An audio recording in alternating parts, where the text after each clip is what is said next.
7데이즈 뉴스 오늘의 주요 뉴스입니다.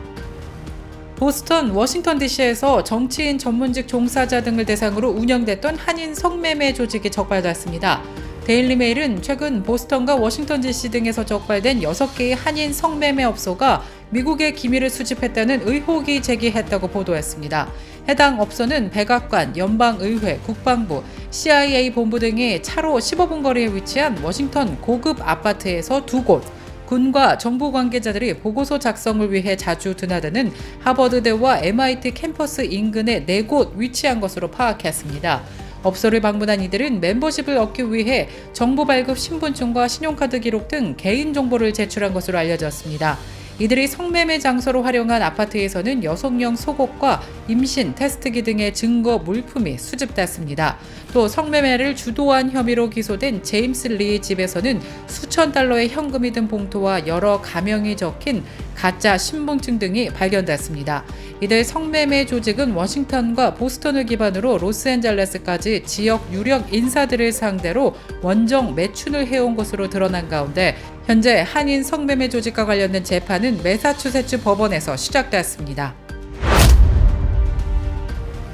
뉴욕 타임스퀘어에서 총격 사건이 발생했습니다.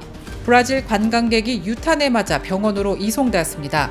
뉴욕 포스트에 따르면 전날 오후 7시경 타임스퀘어의 한 스포츠용품 매장 경비원이 훔친 물건을 들고 달아나려던 3명의 남성을 제지했습니다. 경비원이 훔친 물건을 빼앗으려 하자 이 중 한 남성이 총을 꺼내 발사한 것입니다. 경비원은 총에 맞지 않았지만 해당 총이 주변에서 쇼핑을 하던 37세의 관광객 여성의 다리를 맞았습니다. 한편 경찰은 3명의 절도 용의자 중 1명을 현장 주변에서 체포한 가운데 체포된 용의자는 15세 청소년으로 이민자를 위한 숙소에서 머무는 것으로 확인됐습니다. 미국 경제가 올해와 내년 1.5% 내지 2.2%의 성장에다가 2%대 초반의 물가 진정으로 불경기가 없는 물가 잡기라는 연착륙에 성공하게 될 것으로 의회 예상국이 예상했습니다. 또한 물가에서는 연준이 선호하는 개인 소비 지출 물가로 올해 2.1%, 내년 2.2%로 진정될 것으로 예측했습니다. 이에 따라 가장 보수적이라는 의회 예상국도 성장이 냉각되겠지만 불경기 없이 물가를 잡는 연착륙하고 있는 것으로 평가하고 있음을 시사하고 있습니다. 중앙은행 연방준비제도는 경제 성장률은 CBO보다는 약간 저조한 올해 1.4%, 내년 1.8%가 될 것으로 예측하고 있습니다. 하지만 미국 경제에서 가장 우려되는 부분은 한 달 일자리 증가폭이 급속 냉각되고 연방 예산 적자가 계속 늘어나는 게 위험 요소들이라고 꼽았습니다. 로스앤젤레스의 경찰국장 자리에 한인 경찰이 역대 최초로 임명됐습니다.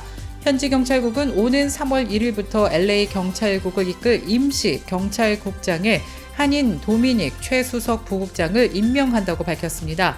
도미닉 최 국장은 58번째 LA 경찰국장일 뿐만 아니라 최초 아시아계 미국인으로서 이 직책을 맡는 역사를 쓰게 될 것이라고 밝혔습니다. 다만 도미닉 최는 정식 국장이 아니라 임시 국장을 맡아 6개월에서 9개월간 한시적으로 경찰국장을 수행하게 될 예정입니다. 미국에서 군용 헬리콥터가 추락해 탑승자 5명이 숨진 것으로 확인됐습니다.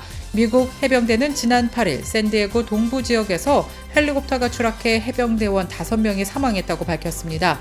해병대는 성명을 통해 훈련 비행 중이었던 CH-532 슈퍼스텔리온 헬리콥터가 캘리포니아 미라마에 있는 해병대 항공기지로 향하던 중 동부 언덕이 많은 외딴 지역 파인밸리에서 추락했다고 밝혔습니다.